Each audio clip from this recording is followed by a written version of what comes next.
एकापट्टिबाट Himalaya range देखिने र अनि अर्कोपट्टिबाट बेगनास ताल रूपाताल देखिने ठाउँमा लालपूर्जा पोखराले फेरि पनि एकदमै मिलाएर रेटमा चाहिँ रोपनी जग्गा सेलमा लिएको छ, जुन चाहिँ तपाईँले स्क्रिनमा पनि देखिराख्नु भएको छ।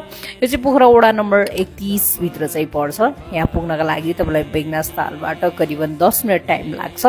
मजाले बाटोले छोएको ठाउँमा चाहिँ टोटल चाहिँ तपाईँले 6 रोपनी जग्गा चाहिँ सेलमा पाउनु भएको छ, जुन चाहिँ स्क्रिनमा छर्लङ्ग देखिएको छ।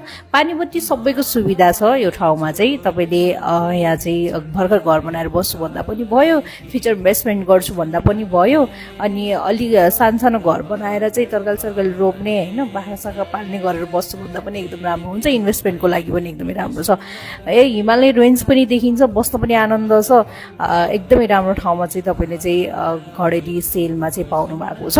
टोटल 6 रोपनी छ, त्यसमा चाहिँ तपाईँले मूल्य पनि मिलाएर पाउनु भएको छ। इच्छुक हुनुहुन्छ, साइट भिजिट गर्न चाहनुहुन्छ अथवा यसको बारेमा थप जानकारी लिन चाहनुहुन्छ भने माथि दिएको कन्ट्याक्ट नम्बरमा कल गर्नु है त।